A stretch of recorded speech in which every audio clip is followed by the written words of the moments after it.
So tonight we had a joint town hall between 3 congressional candidates. Cory Amyx running in the 6th district, Deborah Pickett running in, as well as the 5th, and then myself. A lot of great questions. We talked about healthcare, we talked about the genocide going on in Gaza, we talked about money in politics. When that I was really on the hot seat tonight, I probably was, my positions were contrary to my opponents. Heard a lot of concerns. We listened, addressed the concerns to our best abilities, and I would love to do this another time. Hi everyone, welcome. Thank you for coming. My name is Tester, and I will be moderating this town hall.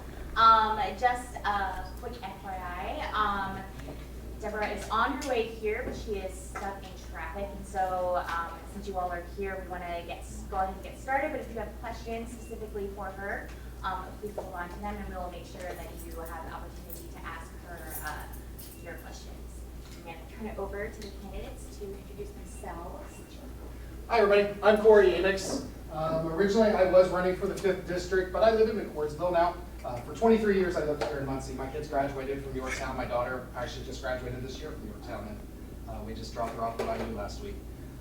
But my family lives down in McCordsville, so I've actually made the decision to run for Congress in the 6th district. So originally this was set up as a town hall, a reverse town hall for me, but I still wanted to hold it because I support Deborah and Jackson. And Muncie was my home for 23 years, so it's important to me that all of you be able to speak your voices and have those heard. That was the entire purpose of this event. So you're welcome to still ask me questions if you have questions, but I'm not running for the 5th district. I'm running for the 6th.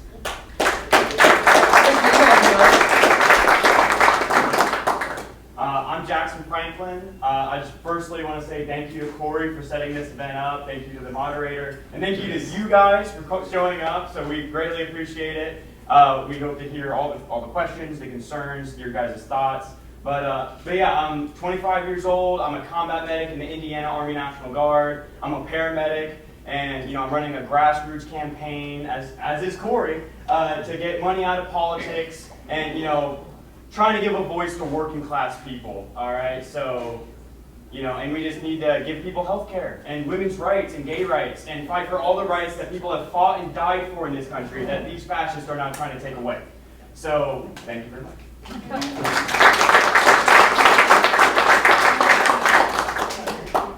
So this is an open forum. If you have a question, if you raise your hand, I will call on you. You can.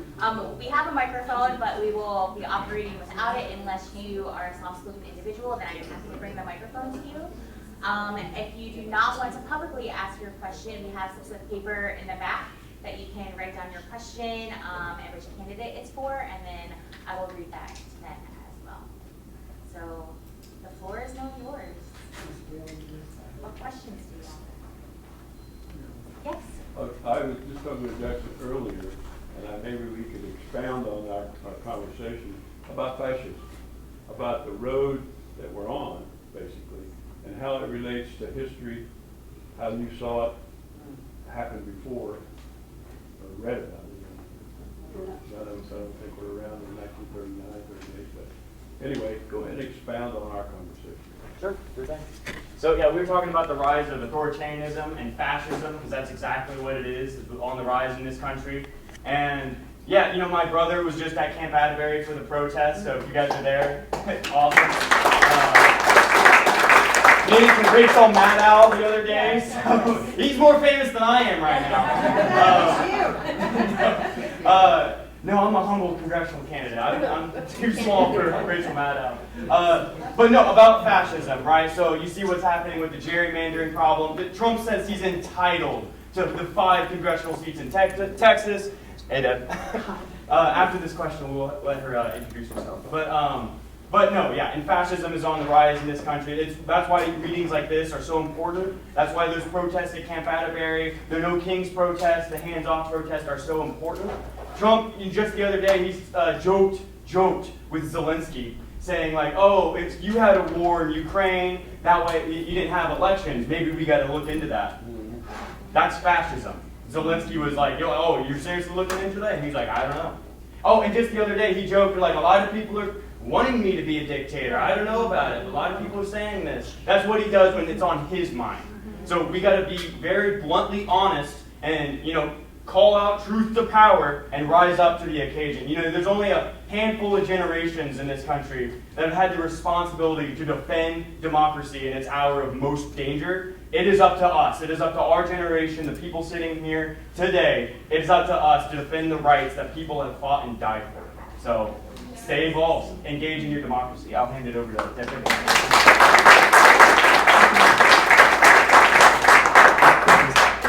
Okay. Good evening. I'm Deborah Pickett. I'm back again. I was the Democratic nominee in 2024. My opponent was Victoria Sparks. We're all back out here again, hopefully to prevail and to be able to take on the Republican. It may be Victoria Sparks, or it may be someone else. It's going to be a full field.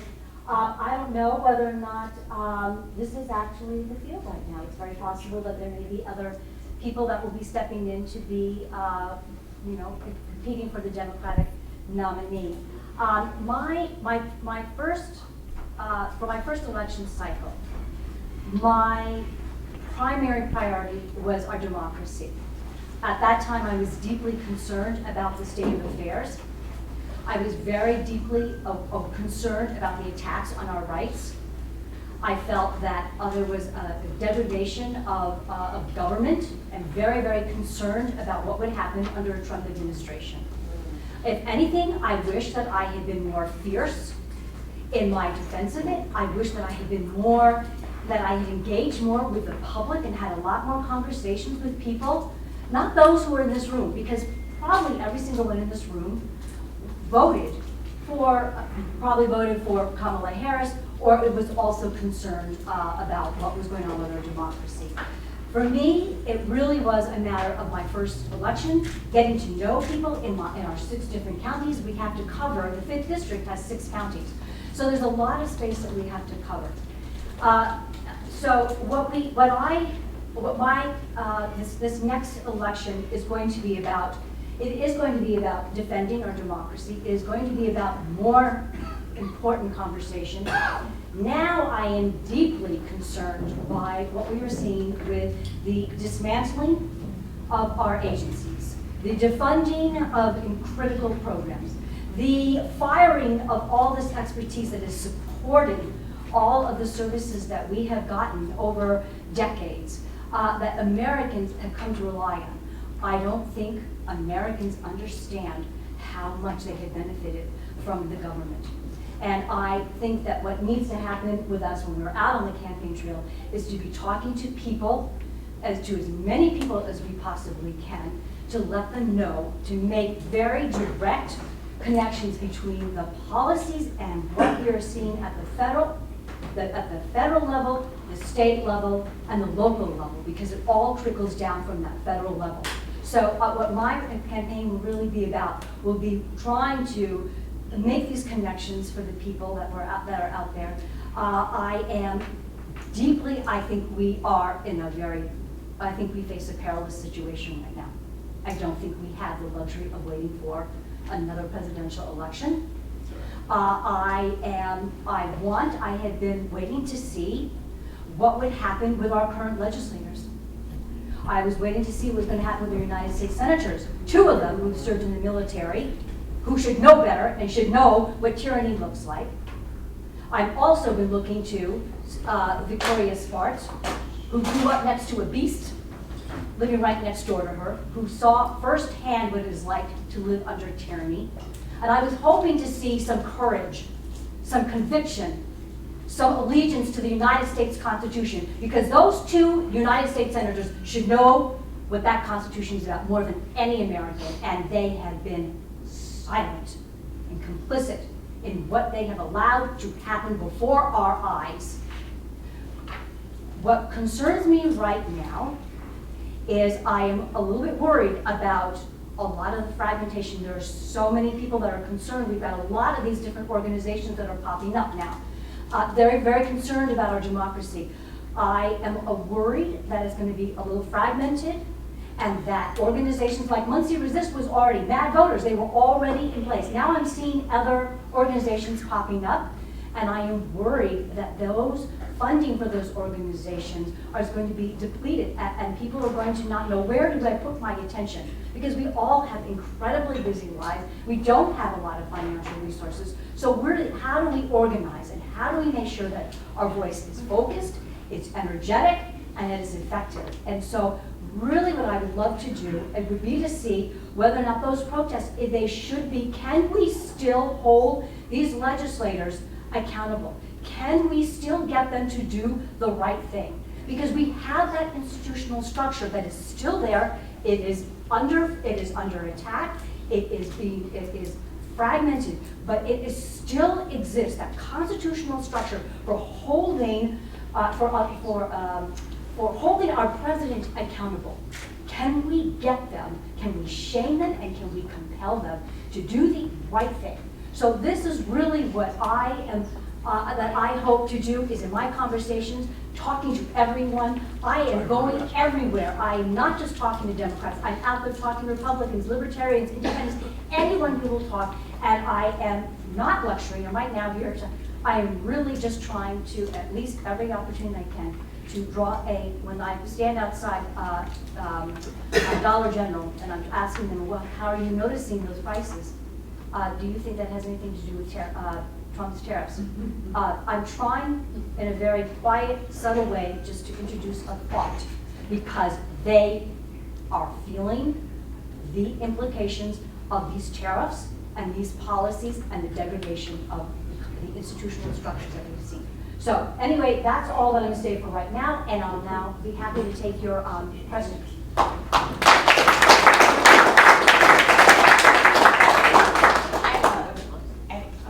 From online, and then this question is for Deb specifically, but then I'd like to open it up to the other candidates. What have you been doing the past year to advocate for us that voted for you in 2024? Can you repeat it? Yes. What have you been doing the past year to advocate for those of us who voted for you in 2024?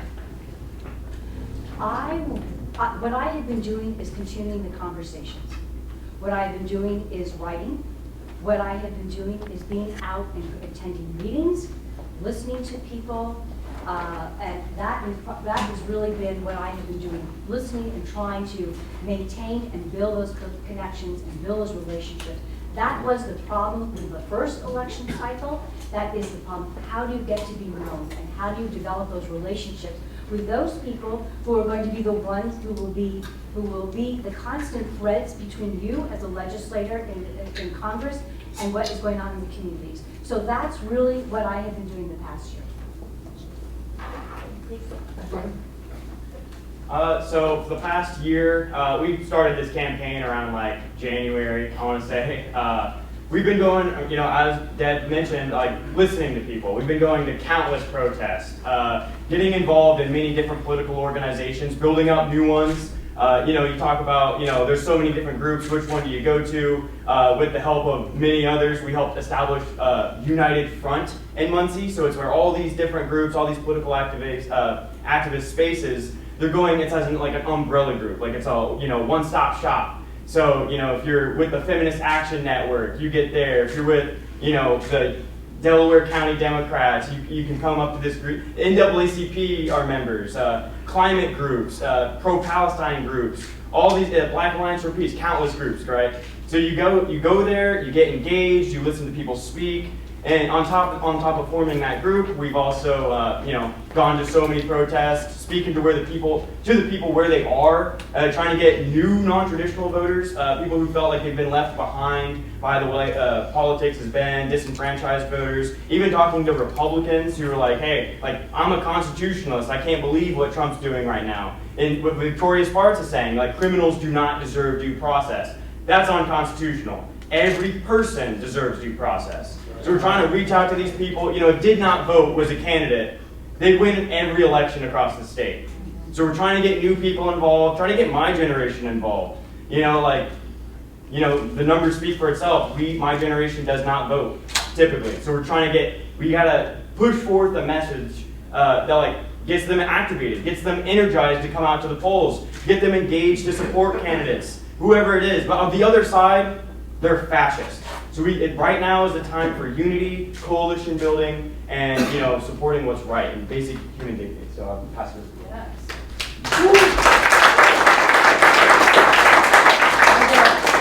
I got started in roughly mid-April, May. Actually, my first event was with these two. I've actually been very fortunate. For all of you who live in the 5th District, get to know these two fine people. They are amazing people.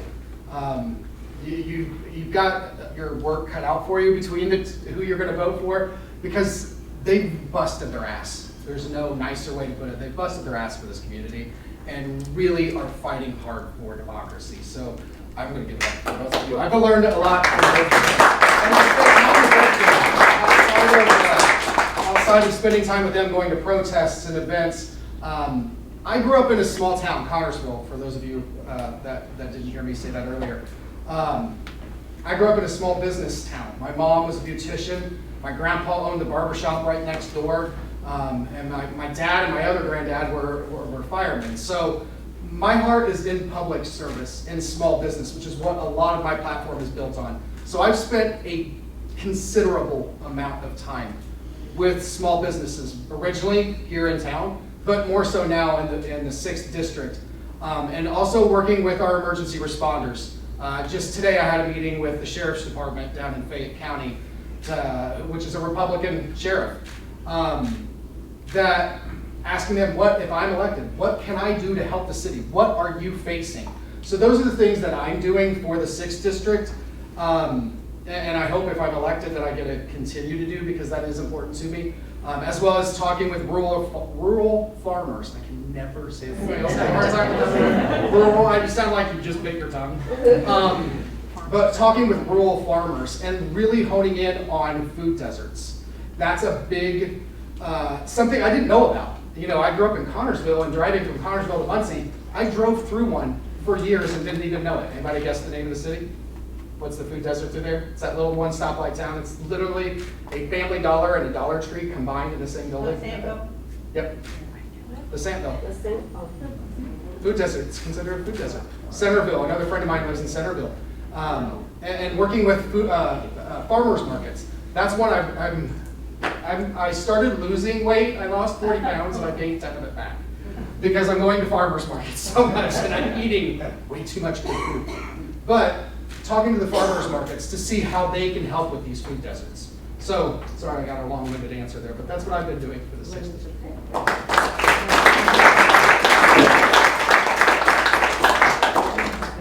Good question, whoever asked that. Okay, my question is mostly for Jackson. Given that many Democrats haven't shown nearly enough pushback to the executive overreach, what would you do as an Indiana representative to really show some teeth? Show some teeth against the executive orders? Yeah.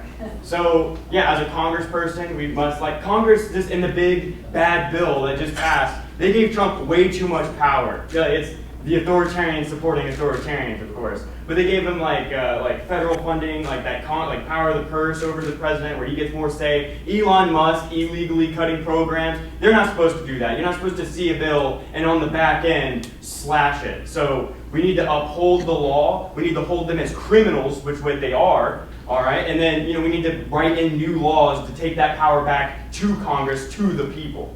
So yeah, and just being a voice, being an unapologetic voice for working class people, not the billionaire oligarchs like Donald Trump and Elon Musk.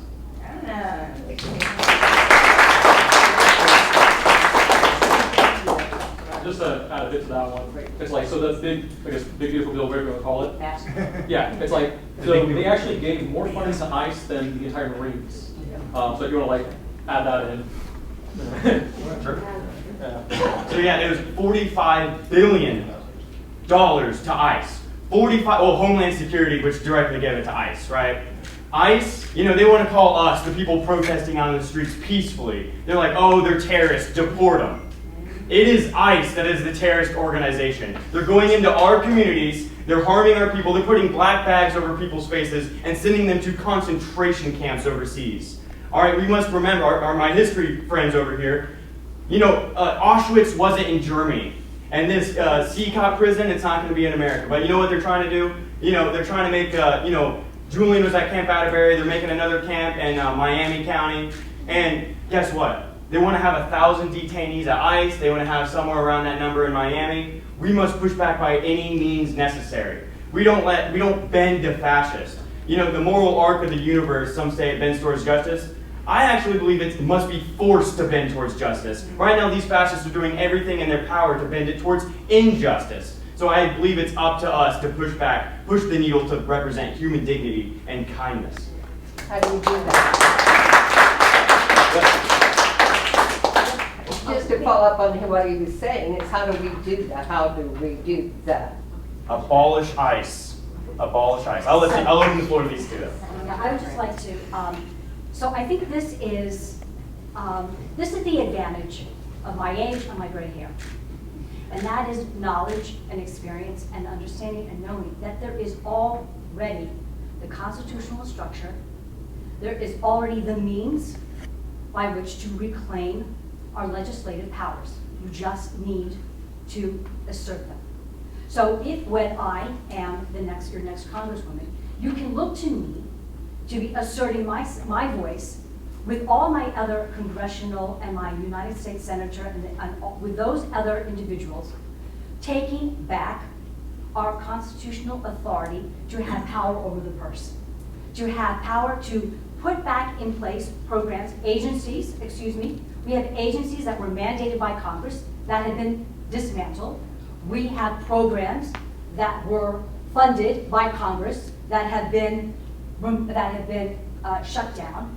We need the authority already exists. The problem happens when you start now, you go back in and you start talking about adding additional means and additional things that become now confusing. We already have that structure. We have the means to assert the authority, we have the structure in place. We just have to use it. And the problem in the past and the problem with our policies, if we don't understand it and we don't use it, and then we add more regulations and more problems that make things more confusing. So we have in place already the institutional structures. We have the means to do it. You just have to work with your colleagues, whether or not they are both Democrats and Republicans and independents, and you have to work across the aisle, and you have to get everyone to be willing to step up to do their congressional and their mandated, mandated role. I think I'll add on to that, and kind of to answer maybe I think what you were asking, if what can all of you do right now, including us. Another thing that I think has helped, and this is something I've seen more in the 6th district because I've been able to do this, is kitchen table conversations. I mean, I'm just going to be frank. I'm 46 years old. My entire life, it has been considered what's the word I'm looking for?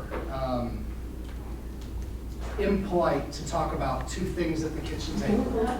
What are they? Bullshit. That's what I call that, bullshit. It's time to stop. We need to have those conversations. We have to have those conversations. But as probably the centrist in the room, I will say this. We lost a lot of Democrats to the Republican Party. We have to acknowledge that. And we can get them back. And this is how. The kitchen table conversations. I can't tell you guys how many people, I told you all Congressville's where I went home, where I was born and raised for 18 years. I've been at home a lot lately, talking to a lot of people, a lot of former Democrats who are coming back to the fold. Because I took the time to talk to them. And more so like this, listen. Doc Bowen, for those old enough in the room to remember Doc Bowen, that's my late former grandfather-in-law. A great man, and he was able to unite both parties together, even though he's a Republican. He used to give me hell and tease me for a Democrat that, we're not all perfect, so I can give it back to him, bless his soul. I loved sitting with him and Carol up in Bremen and talking, and I asked him how the hell he did it, and he said, Cory, I just listened. And I'm like waiting for him to tell me how else he did it. But he said, I just listen to the people. The best politicians are the ones who listen more and speak less.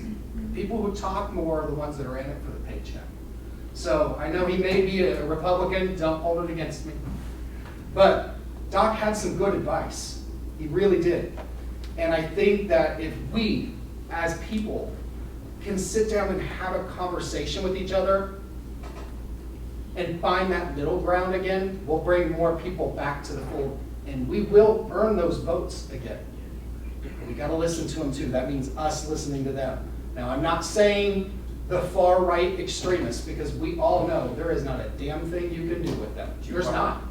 And don't waste your time. I'll say it publicly right now. I will not waste my time listening to a fascist or to a cult member. I don't have the time. I have the sexist, that's right, misogynist, xenophobic. As a gay man, I will never bow to that, ever. There is no middle grounds there. But I will listen to somebody who felt like they weren't listened to, because I'm pretty damn sure all of us in this room, at one point in our lives, felt like we weren't being listened to. Hopefully that helps answer your question. I'm going to take a written question and then I'll open it back up. So this is for everyone. What is your stance on what Israel is doing? So I have a unique stance in that I don't believe anybody should be killing other people. There are innocent people dying every single day, no matter what side you look at it either. My focus has been more here at home, admittedly. It doesn't mean that what's happening over there isn't important. It is. But as a congressperson, if elected, I'm going to control the purse, right?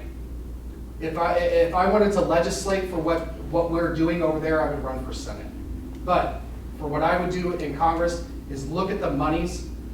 In fact, I put together something called the Unity Pathway Act that is a self-sustaining pathway for citizenship that generates $110 billion in the first 7 years. And it's a legitimate thing. It will be available on my website, hopefully by the end of the week, for everybody to read. And after those 7 years, it will then begin to give $1 billion grant for a domestic reinvestment fund and a foreign aid fund that targets the areas that are sending us the people that are seeking asylum to help those areas, just like Israel. So hopefully does that better answer the question? I'm not one to talk on, admittedly, I'm not one to talk on foreign policy often. So circle back to Israel and Palestine. I'm actually endorsed by this group called Citizens Against AIPAC Corruption, so track AIPAC, because I've sworn never to take a penny from the lobbyist group, this foreign lobbyist group called AIPAC, unlike Victoria Sparks.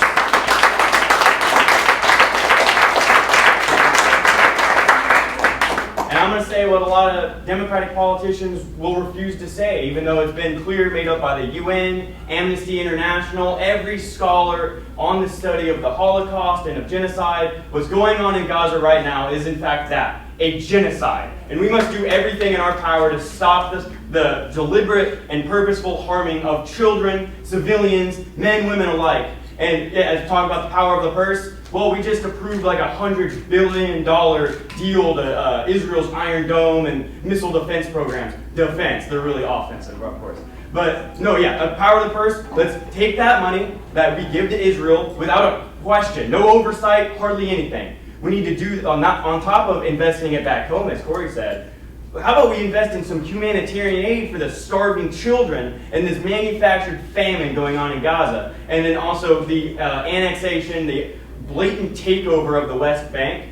You know, the tanks are rolling through these cities, and you know, every single day there's doctors on the ground, the Red Cross. The doctors are saying every single day, it's like the Israeli snipers are picking a body part to shoot at, as it's like some kind of sick game on children.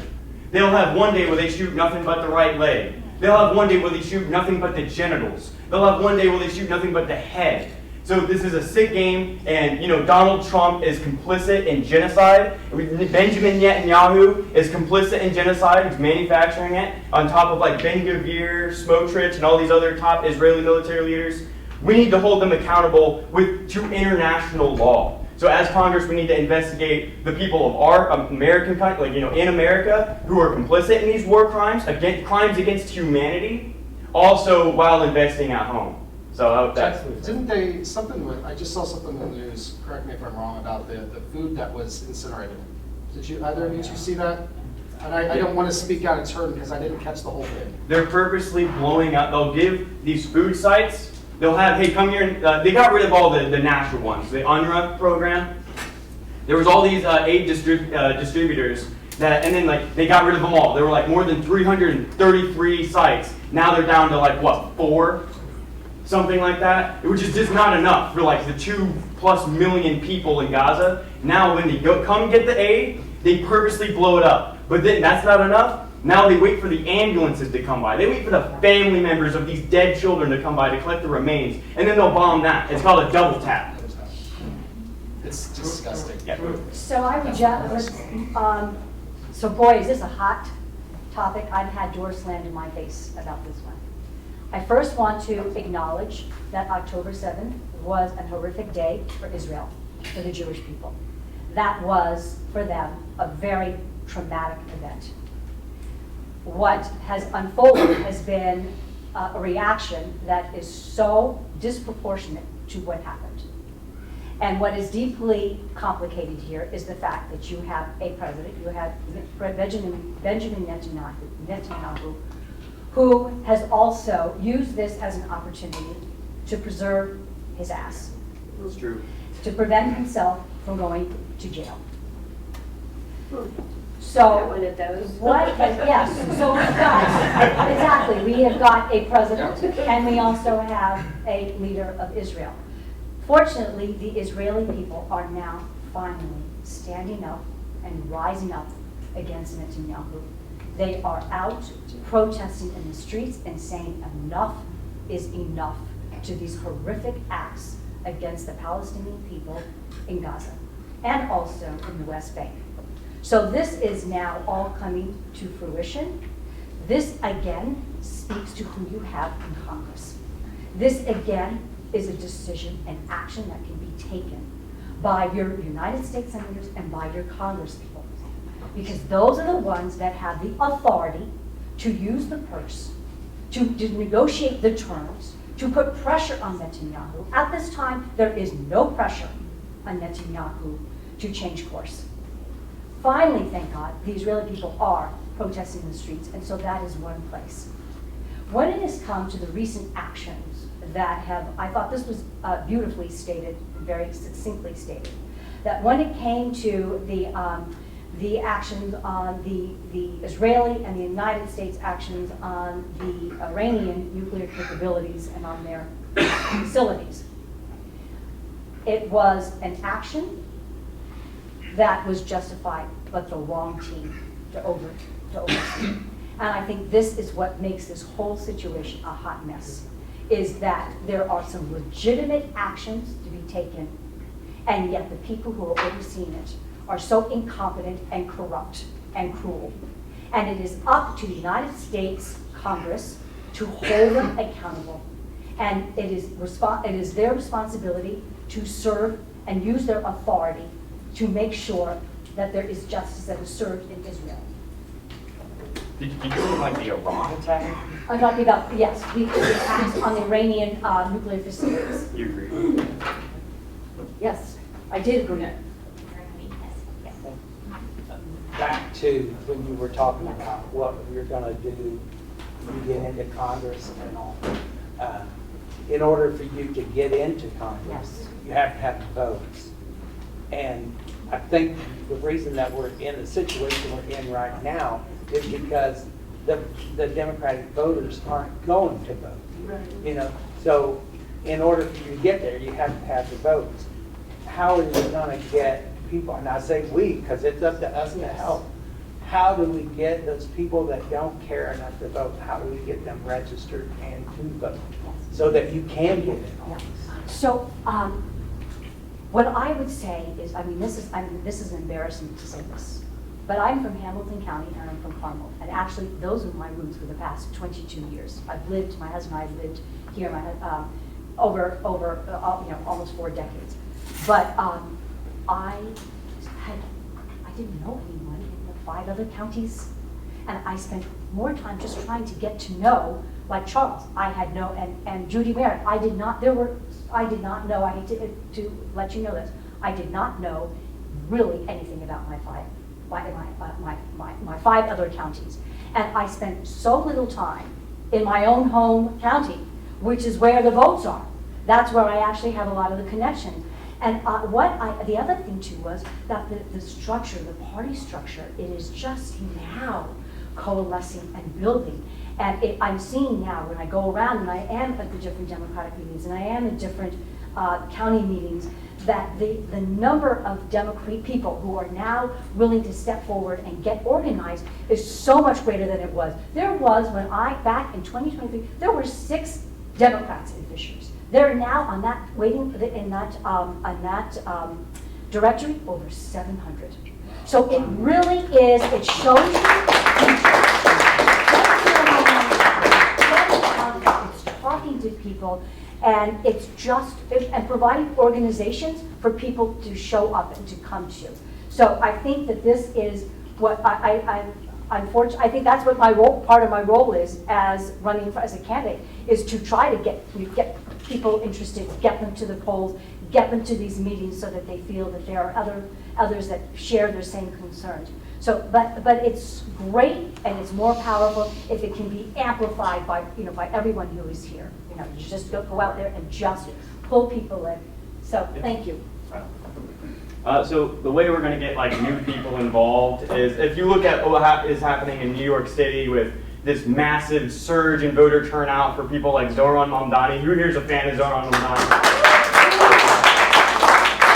You got to have a policy platform that actually supports the wants and the needs of the working class. So that's why I'm in favor of having candidates that are grassroots.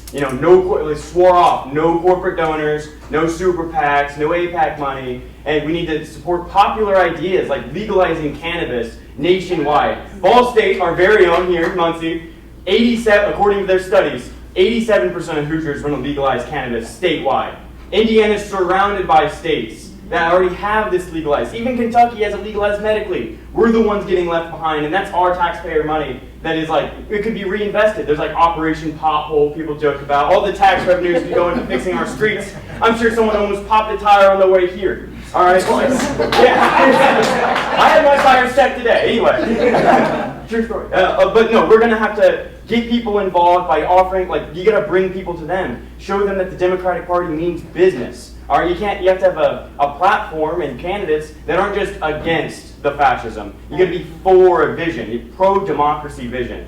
We're going to get there by supporting popular policies like Medicare for all, guaranteeing health care to every single person in this nation as a human right and not just a privilege for the top 1%.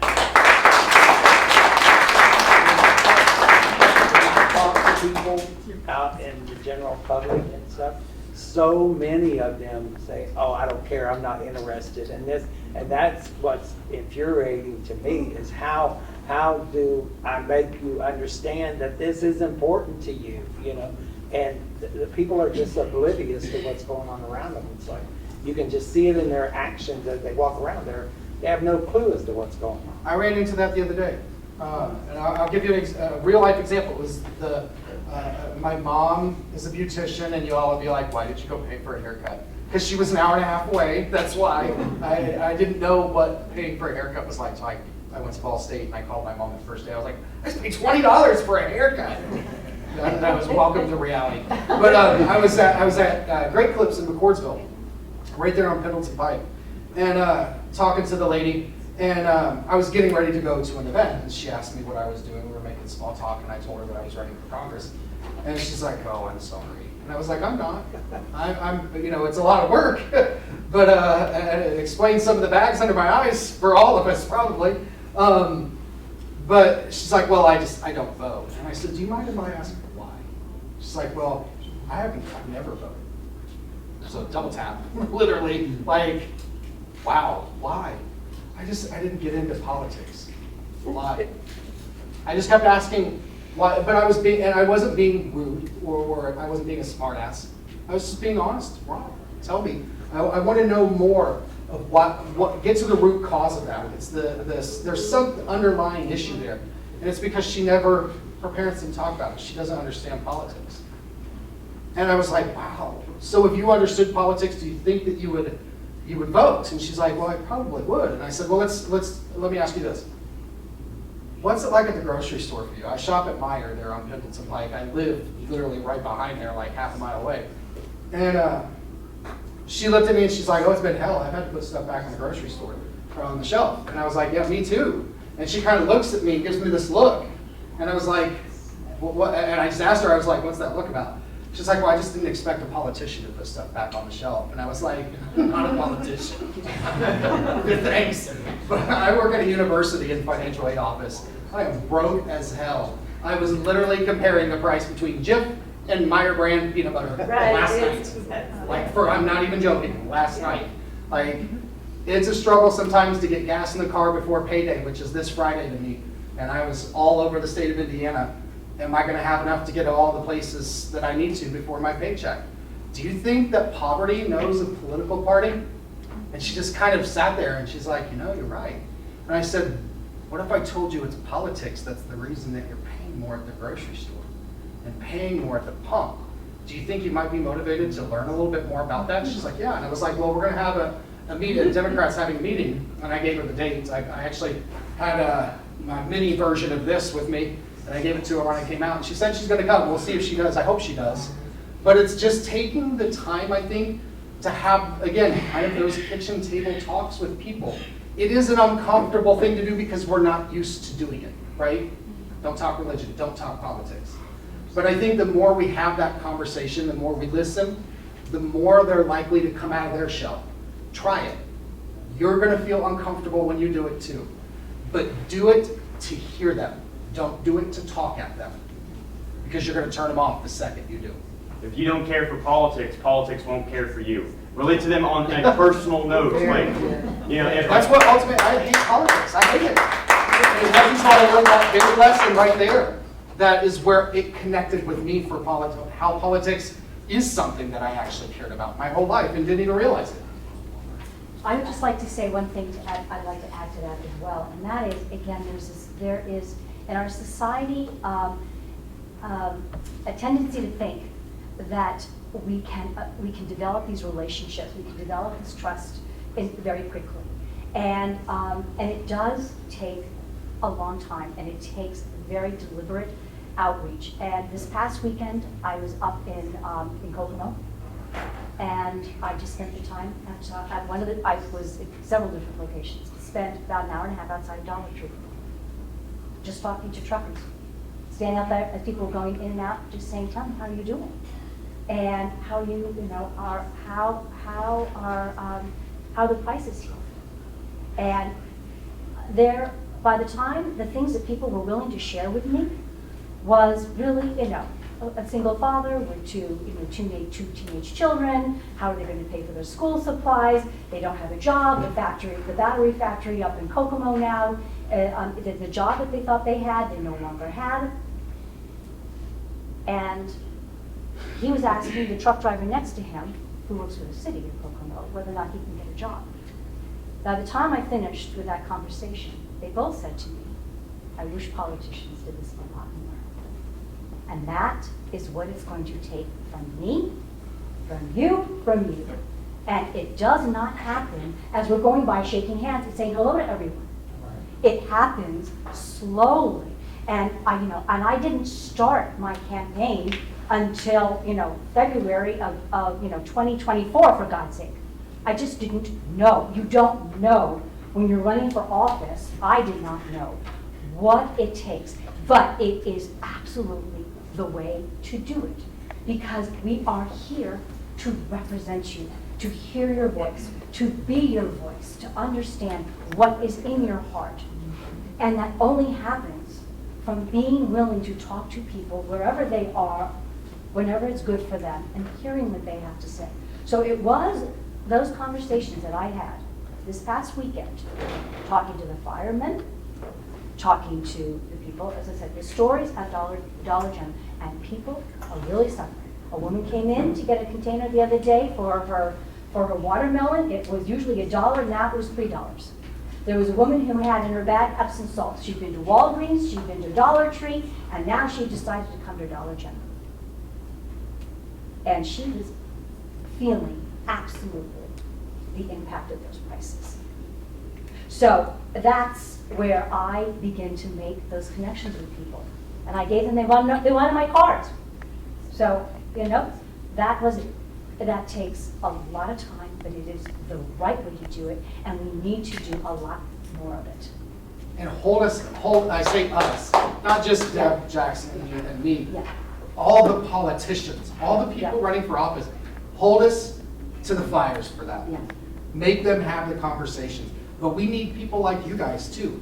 We need you to come.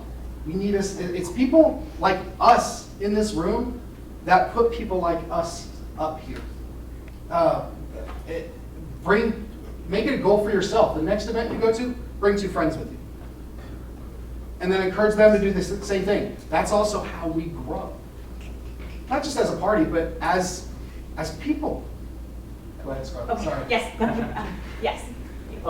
So this is a question for all the candidates. But Cory, you mentioned earlier Democrats leaving the party. Yeah, And kind I of was one of them that almost left. Really? Yeah, I just had the conversation last night with Shelbyville. But with Democrats leaving the party, it seems a lot of that has to do with electing what I'm going to call establishment Democrats, where in reality they're not super left, they're more middle left, and I might even say mid-right. And you know, we're starting to feel abandoned. They're not speaking for the people, they're speaking for their donors and for their lobbyists. And I just wanted to ask, how are you as candidates going to differ from these establishment Democrats? Because we know that there's a place for them finally. Bernie Sanders was not elected because he was not an establishment Democrat, but Zoran Mamdani is going to be the mayor of New York. So what are you going to do for the people and not let money talk to you? Good question.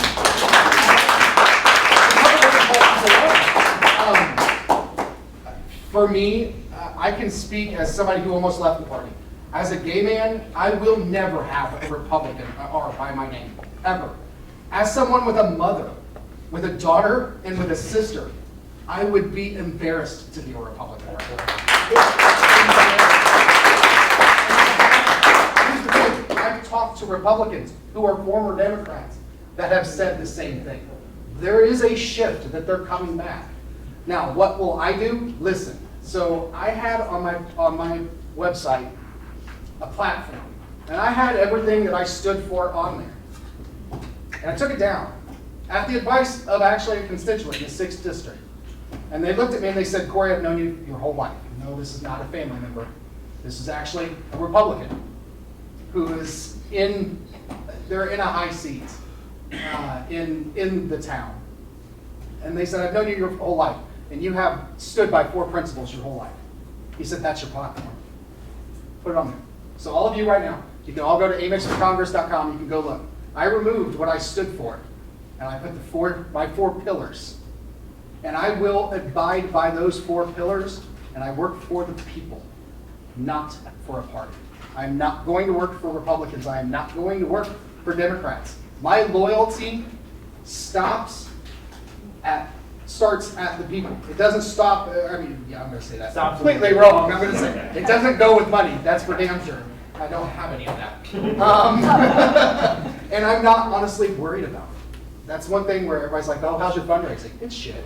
They're going to raise only $300 right now. Sparks is going to outraise all of us. Yeah, He's going to make one phone call and have $1 million. You guys, I'm running against literally the richest man in Congress. He spent $13 million trying to win the mayoral seat in 2023 against Hogsett. And then he lost, loaned himself $4.5 million, spent $6 million to buy his congressional seat last year. Sparks spent what? So we figured that out, $2 million. She loaned herself $700,000 before primaries last year. We are not going to beat that. We can't, not unless we're paid off And I'm pretty damn sure none of the three of us can get paid off. So I'm going to work for the man. Well, I mean, you know, if somebody came to me, I'm kidding. Just, but no, I'm not going to work for anybody but the people, and that's my promise. Does that answer your question? Yeah. Sorry, long-winded one. All good. I'm here for it. I back that. So you mentioned Bernie Sanders, Zoran Mamdani. They both made pledges that they're never going to take any corporate money, no money from the big health insurance CEOs, no money from the fossil fuel, no APEC money, as we mentioned, no big farm money, and no private education money as well. So, you know, as my candidate, I've pledged time and time again. I'm going to sound like a broken record. I'm sorry, guys. I'm never going to take any corporate lobby money. It's just going to take grassroots money, union money. It's going to be a people-led movement to fight for popular ideas like Medicare for All. Like Bernie Sanders, if you look back at the 2016 primary, won every county in the 5th district. He didn't do that because of his good looks. All right? He got that because of the ideas that he represented. And I'm proud to say that this campaign is the direct continuation of the political revolution set on by Bernie Sanders. I'm actually meeting him in a couple months. So we're just trying to continue the ideas, fight the good fight for the people, not on behalf of the billionaire oligarchs running this country to the ground. So I promise to you, as someone who's trying to be your representative, that I will never take any corporate money, and I'm only beholden to you guys. All right, I'm always going to be listening. If there's ever a question in my mind about how I should vote, like, hey, you know, Medicare for All is on the table, but they're trying to compromise for a public option, I'm going to come back to you guys, because that's what matters. You know, and I believe that we should have ballot referendums. I think that people should have more of a say in our democracy.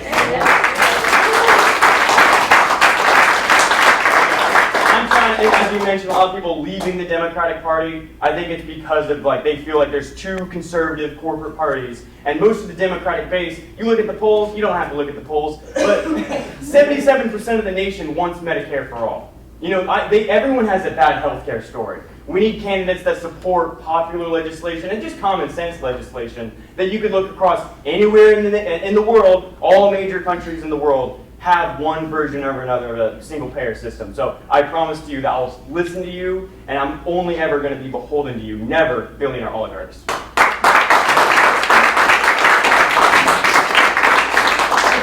So this is the fantastic thing about this type of reform. And let me tell you, this is pretty terrifying to be up here because we're on the hot seat. We had not had no idea what you were going to ask us. But I just want to hold up something to all of you. This is a cell phone. This is the most extraordinary device in your life. Do you know when I was growing up, we did not have it. This is now your telephone, your camera, your computer. It allows you to communicate in a way you've never been able to communicate. Many of you have never understood what it's like not to have this. We stand on the shoulders of giants. Those giants were actually corporations. If you want to build wealth in this country, everyone could go out and put some money, buy a few shares of the S&P 500 stock index. Let me tell you, that's one way to build your wealth. And you don't have to have had anything in your life to grow, to accumulate wealth. That S&P 500 stock index is a source of pension funding. If you have a pension, you are so lucky today. But those corporations that generate that wealth help pay for your retirement. Those corporations up and down 69, NTN, Nestle's, they are your jobs.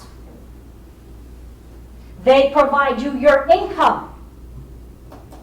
Those are the sources of our thriving economy. That is what capitalism looks like, and we don't appreciate it.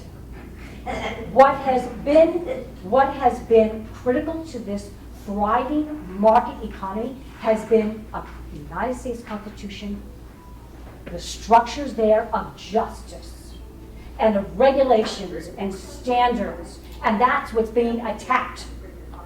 Those What does this have to do with just my a second. question? This has to do with corporations. This has to do Fuck 'em. what I'm. So just a second. Seriously. So what I'm talking about here is the necessity, and this is the difference of how. This is one of the difference of how I distinguish myself from my competitors here, and that has to do with when there is a lot of maligning against corporations, and that is we're going to lose. You're going to lose if you don't understand the value that corporations play in our economy. People over So profits. you don't have to vote for Right. me. You don't have to vote. People over profits. You I mean, don't- what are you preaching here? Go. Why are you saying that? The wonderful thing is this, you don't have to, the great thing is this, you live in the United States of America, you do not have to vote for me as your nominee, you can vote for Jackson. But I am telling you that we have to understand the value, we have to understand what we are talking about here. And we have to understand that when you're talking about, I will not accept, I'm not making any promises, but I'm just simply saying that we are maligning corporations, we're maligning businesses. This was a question about what you're going to do for the people. Then- What are you going to do for the Well, people? that is exactly what we're talking about here. I'm trying to make the connection for you, that when you're talking about, how are you going to? I think we respectfully disagree with you. That is fine, that's great, but I just want to make sure I get to present my viewpoint, so you get to know with clarity about how I stand. So you know, when you go and push that lever, that person, Deborah Pickett, does not agree with me, and I'm not going to choose her. And this is the beauty of this setup, is that you get to know how I stand, and I'm being upfront with you, so that there's no ambiguity about where I stand on this. But I absolutely will be the first person to say that we have got to be very careful about how we malign and how we talk about corporations. We do not want corporations to, but you know what? It talks about corporations, when you talk about money for corporations, you can look to, again, you can look to Congress, you can look to the Supreme Court and how their rulings. They have allowed these corporations to influence politicians in very problematic, concerning corrupt ways. I completely agree with you on that end. But I just am really worried about what I'm hearing now about the maligning of corporations, so that we understand there is a value to them. Thank you. I would like to say about corporations, you mentioned Nestle. One of my children works at Nestle, and the reason why he had paid time off when he had his children is because they're not from America. Our corporations do not look out for the workers the way they should. Yep. And I think the disrespect we have for corporations is because of things like that. Yes. When they get rid of your health insurance, or they make you pay an ungodly amount, they don't give a lot of maternity leave or paternal leave or Or they anything poison like your that. neighborhood. Yeah, and when you mentioned Nestle, I know my son works for Nestle. Great job, but it's because they're owned from a different country. It's not an American company. Okay, we're gonna move on to the question. Back on that, sorry, so what we've been talking about, because I think this illustrates, you've got differences in the obviously, but we are dealing with Trump and fascism and everything, dealing with all of that. That is much bigger than even socialism and capitalism versus that. When it comes down to it, will you support whoever you don't have to work for the party, Cory, or anybody, but will you support whoever gets the nomination and give a full-throated support, because we have to beat the Republicans come November. So if you don't want I think that's why the three of us Yes. have worked together Yeah. so much to show everybody that we are Yes, I just united. want to say one other thing, I'm sorry, that I went, so, the critical thing about the Democratic Party is that, thank God, the Democratic Party has stood up repeatedly. It has tried to, hold the democratic institutional structures. The Democratic Party also still has a structure for when you become a legislator. So when you go to Congress, you need that party structure to get things done, to get legislation done. It's not, that is the importance of having structure with the Republican Party and Democratic Party. And you're not going to agree with the Democratic Party or the Republican Party on all points. But there is that structure that allows for people to hear and to argue their different viewpoints.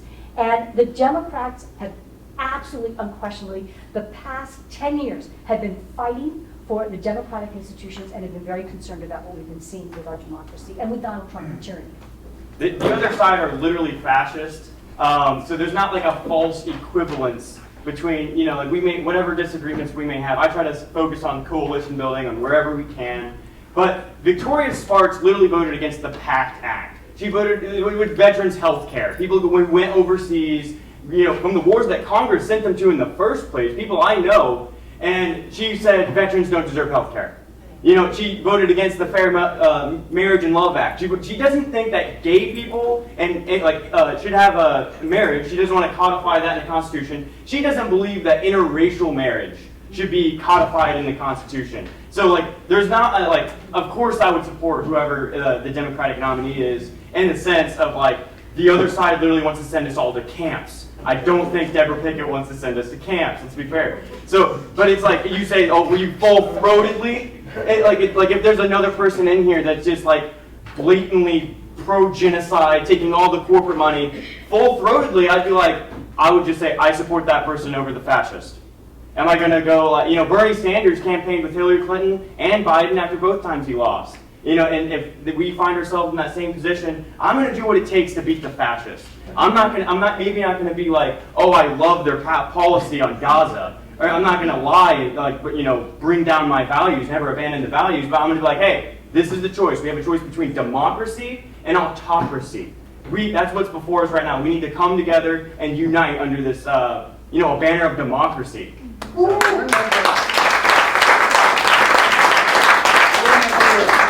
never going to agree 1,000% on everything, right?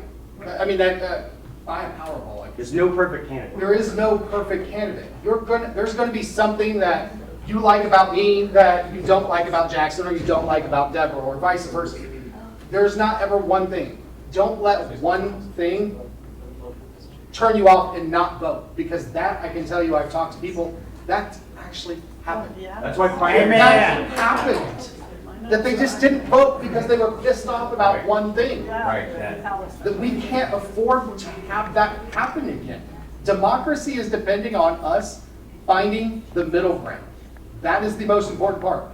Jackson and I both agree. Healthcare is a right. And I almost dropped that bomb. It is a right. How we get to that, we do disagree on. But that's okay. We've had countless conversations about it. The point is, all three of us agree. Healthcare is a right.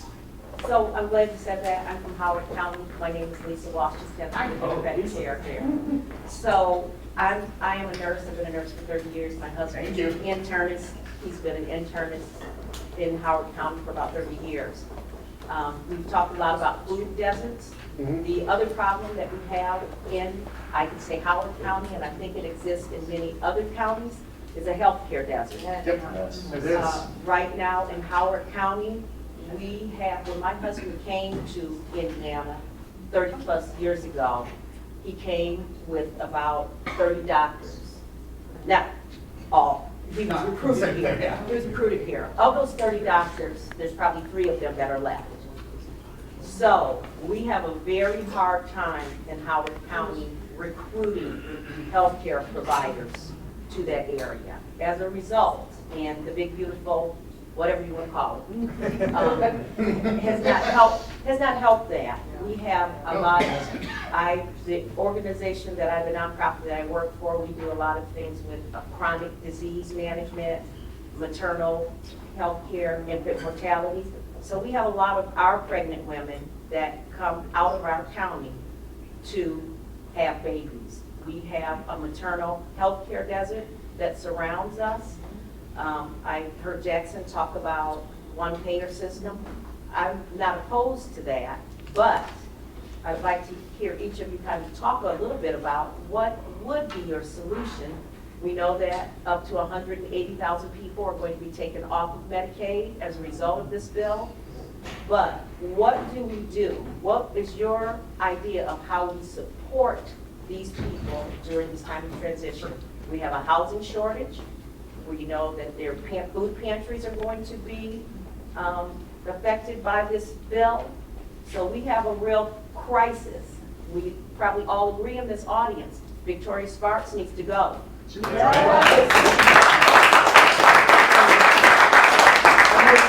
Our legislators come into Howard County, they don't talk to all of us. They talk to the Republicans, they slide into town, and they slide out of town. They're not even, listen, I can sit down and talk to a Republican, but if you don't want to talk to your constituents who you think are going to ask you a hard question, that's a problem. So I'm hoping that one of you is elected, and you're going to be willing to talk to all of your constituents. But I kind of got long-winded there, so sorry. No, sorry, I just want to say this is going to be the last public question. We have about 10 more minutes to hear from the candidates, but they will be available after we're going to end at 6:15, so you all have time to talk to them individually. So this will be the last question for you all. I'm sorry, I was long-winded. No. So I'll go real quick, and just to your point, my best friend is a sports medicine doctor in Indianapolis, and this is coming from a doctor with a large healthcare system. I'm not going to say which one. You figure it out. It's one of the biggest ones. So he let me know that there were 3,600 doctors, residents, that had visas that had applied for, what is it, the H1, I can never pronounce it, is it HB? Well, it's the worker visa, whatever that is called, H1B visa. That thanks to Trump were turned down. Indiana lost out on 3,600 resident doctors that just that one healthcare system was relying on for Indianapolis. That's just Indy. How many of them were supposed to go where you were? How many were stopped for Ball? How many were stopped for Reed and Richmond? That was all because of Donald Trump. A lot of good healthcare folks aren't here, and nurses are busting their asses every day. Thank you so much for everything that you do. I had a very good friend of mine who's a nurse, and I hear it all from her. She's in Phoenix, Arizona. So I get the cheering from Phoenix from her too. But you bust your ass, and I want to make sure you get the thank you too. What I do, just to keep it short, I have been very vocal about, I don't like the universal health care right now because of what Bernie put through, puts RFK Jr. in charge of health care. And I cannot stand behind Captain Brainworms making fucking decisions on what we get for health care. Excuse my language, but I get heated on it. My grandfather, 2 nights ago, fell and has a massive brain bleed. And he could pass any time right now. And I don't say that for sympathy. I'm using him as an example. He's 93 years old. He's he's using that insurance. What if RFK decides that something that he needs isn't important? Are we going to revert to That's this a current fucking system? real But we're problem. already dealing with that. Yeah. Do what? We're already dealing with that. Exactly. We're all dealing with that. That's where I have a problem with universal health care. I cannot stand behind it so long as that's in there. I won't. What I came up with was a Medicare choice plan that gives them the option to buy into it if they so choose. Because the last damn thing that I want is to be put onto a single payer system while Captain Brainworms is putting the decisions out there. I want an option to go somewhere else because I damn sure don't want him in charge of my health care. Now, if that changes, I will 1,000% back universal health care. 1,000%. But until that one specific thing, and cost, I'll say too. Because it is there, I know Jackson and a lot of people here, we've had some heated discussions about the Yale's, how much it costs. It's gone back and forth. The important part is for me, we both agree healthcare is a right, and that's the best part.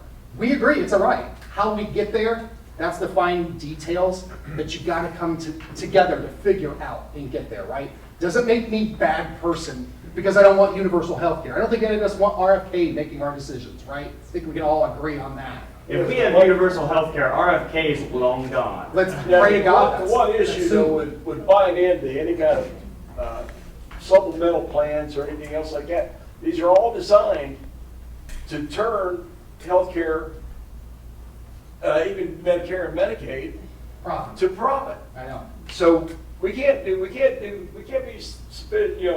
that we'd be satisfied with that even for a little bit. What I would say is, I am not the smartest person in the room when it comes to healthcare. But I would guarantee you, if I was elected, the smartest damn people will be in the room when that decision's made. You don't want me making and legislating that by myself. I don't think any of us would agree that we want to make that decision ourselves. We shouldn't be. We should have experts. The things that Donald Trump got rid of. Sorry, I was long-winded on mine too. We can keep going. So yeah, in defense of the very popular proposal of Medicare for All, it is cheaper. So actually even conservative studies have come out, like libertarians, conservatives, even Fox News have said, you know, we spend about like $400 billion, $600 billion on healthcare insurance in America. The most of any other major nation on the planet, any nation on the planet. So the fact that we can't guarantee healthcare to all of our citizens as a human right, and not just a privilege for us to be exploited by the profits of the top 1%, is abhorrent. All right, so Medicare for All, who do you think is going to charge you more? A for-profit company led by a greedy CEO, or the government is just like, this is what it costs? Actually, we're removing the middleman. So between you and your doctor, there's health insurance. I know more than 70,000 Americans die every year. 70,000 Americans die every year due to lack of health insurance. How many go bankrupt? That is the number Something one. It's the number one form of bankruptcy. Now, I'm in favor of a Medicare for All rather than a public option because it is cheaper. All right, so it's actually more expensive to have a public option because people are like paying a corporate tax, and because we could cut the cost by $400 billion and join every other major. If I think America should be number one. I don't know about you guys. I think America should be number one in healthcare. And the only way we can feasibly do that is by guaranteeing healthcare to every single person as a human right. I'm in favor of Bernie Sanders' plan, a 4-year plan. So right now it's 65 up, they get Medicare. Very popular bill, Medicare is. And every year you decrease it by 10. So the first year it'd be 55, and then people below 18 automatically. And then it goes down until everyone's covered. But on the ambulance, my experience on the ambulance, I know people. I've taken them from the hospital back to their homes to die because they didn't have any health insurance. They didn't have any health insurance, and they didn't want to put their families through medical debt. As you mentioned, it is the number one form of bankruptcy in this country. I don't think anyone should have that. And it's cheaper on the employer. It's more moral. It's cheaper. There's no reason that we can't be the number. We guarantee the most coverage for the cheapest, for the most quality of care as well. How many people are stuck in dead-end jobs that they don't want to go in because their preferred doctor is out of network? I've been victim to it. Many people have been victim to it. This would free up. You get more choice of your doctor. But if you have this corporate tax, their greedy capitalism of these top CEOs, their capitalism and their profits ends when human lives begin. That's why people over profits. I don't care about the greedy CEOs' profits. I care about saving human lives. That's why we must get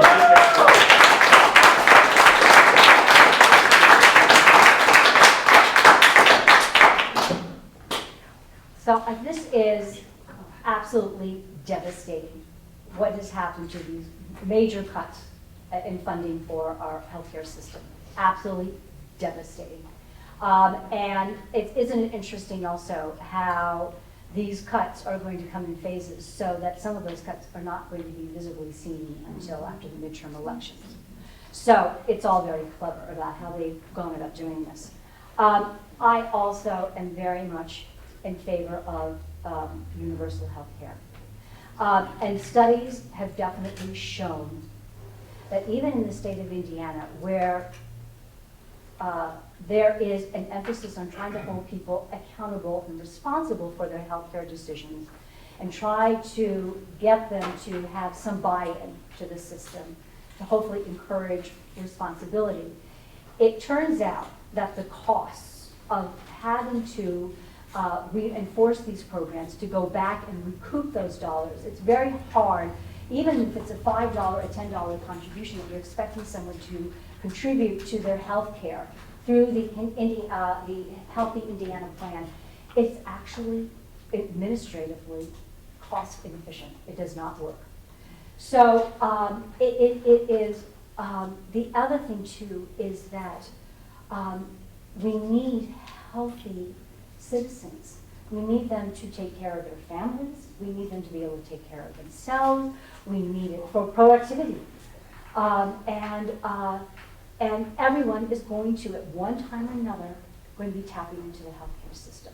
So really from the time that you were born, you should be automatically entered into the healthcare system. I believe that there should be different levels of healthcare. So there is the basic, which includes vaccines and maternal health care and actually dentistry as well. But if you want to have a treatment that is a new treatment or something that there are different tiers, and if you're willing to pay for something more, then you pay for it. But that you get, there is a basic level of treatment that all citizens can have access to. Again, this all happens this happens at the federal level. This happens in Congress. This happens with Congress reclaiming their voice and going back in there and reestablishing those agencies, making sure that those agencies are funded and that they are staffed and the cabinet members know what they're talking about and actually have degrees in medicine. And you can see here, and just in the various comments that we're making here, I mean, this is appalling, that we have doctors, visas that have been denied now that are necessary for our healthcare system. Indiana is suffering terribly, as Lisa Washington mentioned here. But on top of that, you have people who study through Indiana University's School of Medicine who are leaving this state because they are not able to practice proper maternal health. Not anymore either. Not anymore. Look at the 400 degrees. So you have people. So this is a very, very. This is devastating to our local economy, and we're not going to see the full impact until 2027. Really quick, I just want to, as a follow-up to I just want to give Mr. Amyx, is it how you say it? Did say it. Good job. I was going to say it right. I just want to.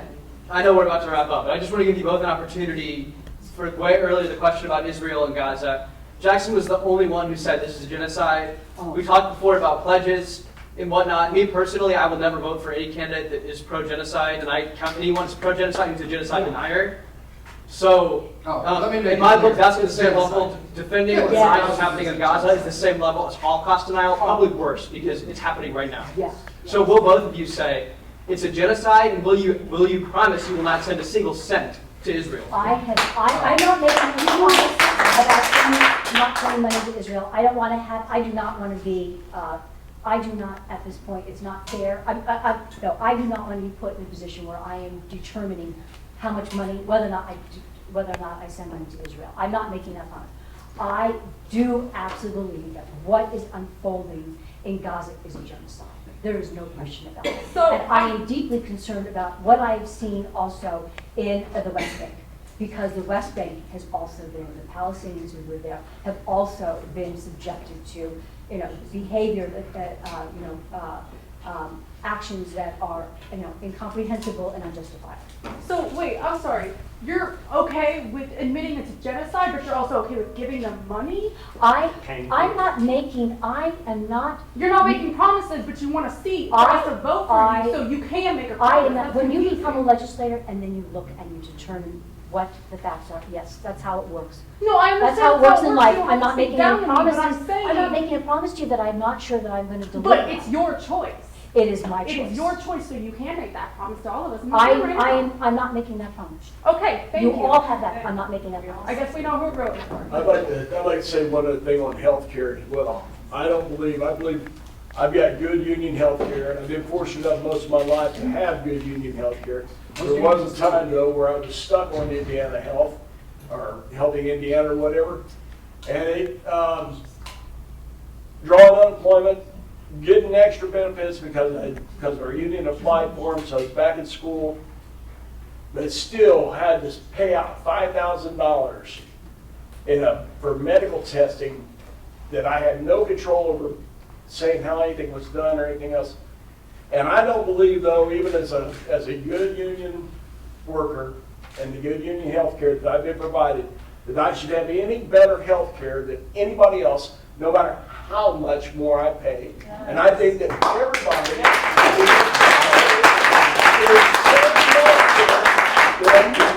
our Senate members and the President of the United States has. If it's good enough for them and they can have it after just a little bit of time in office, every American citizen from cradle to grave deserves that. That's a good way to put that. Because honestly,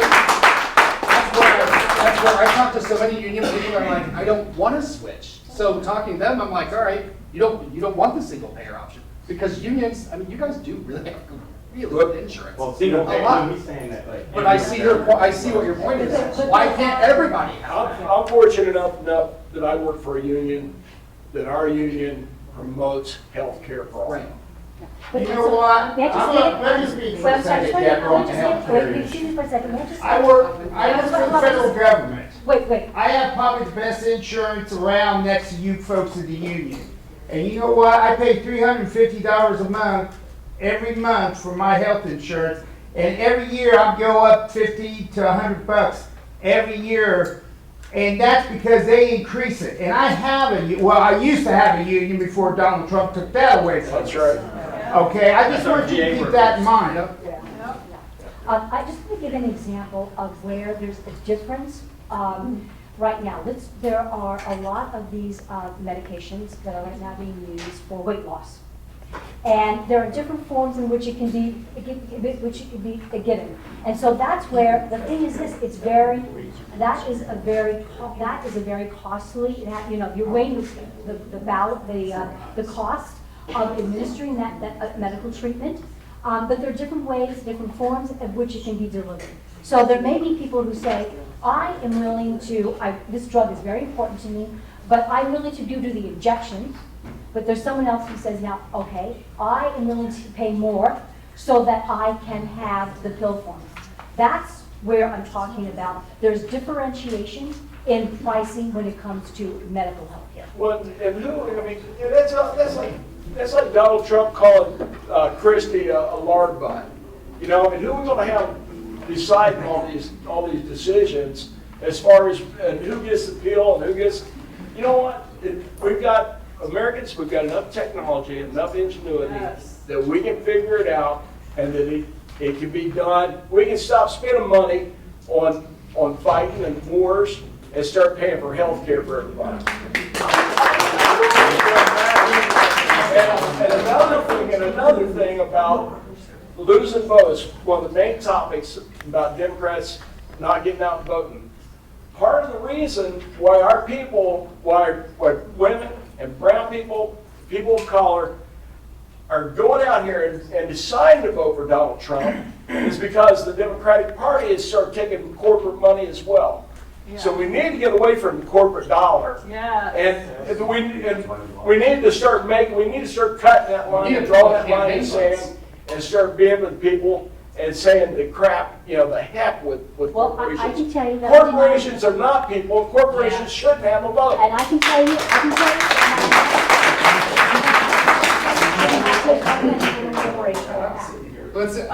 To be technically correct, it is illegal for us to take money from corporations. It's not. It's what's called a PAC. To answer your question earlier, no, I will not send money over there. If I was in Congress right now, fuck no. Yeah. There's the point.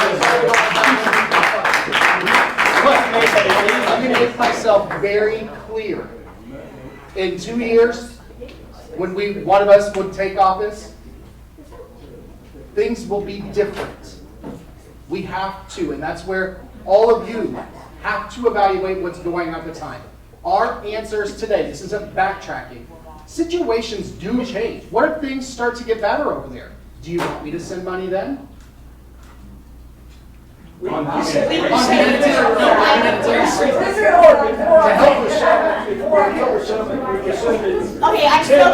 sorry. We are like way over time of when we were supposed to stop because you all have really great, wonderful questions. I'm so sorry that I could not call on everybody. Thank you for coming. If you have questions for the individual candidates, They will be here. Please come introduce yourself to them and ask them your questions personally.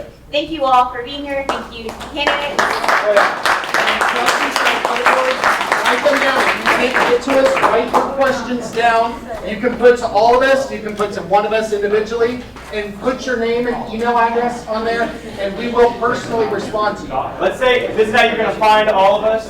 Before we go ahead and Yes, mine is Amyx, or just AMYXFOR, Congress.com.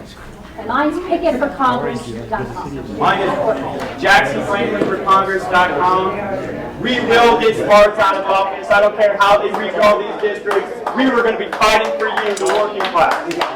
Thank you to all of you. Thank all of you. This was also fantastic for democracy because this gave the public an opportunity to hear from 3 different candidates about where they stood on everything from immigration to the war in Gaza to healthcare.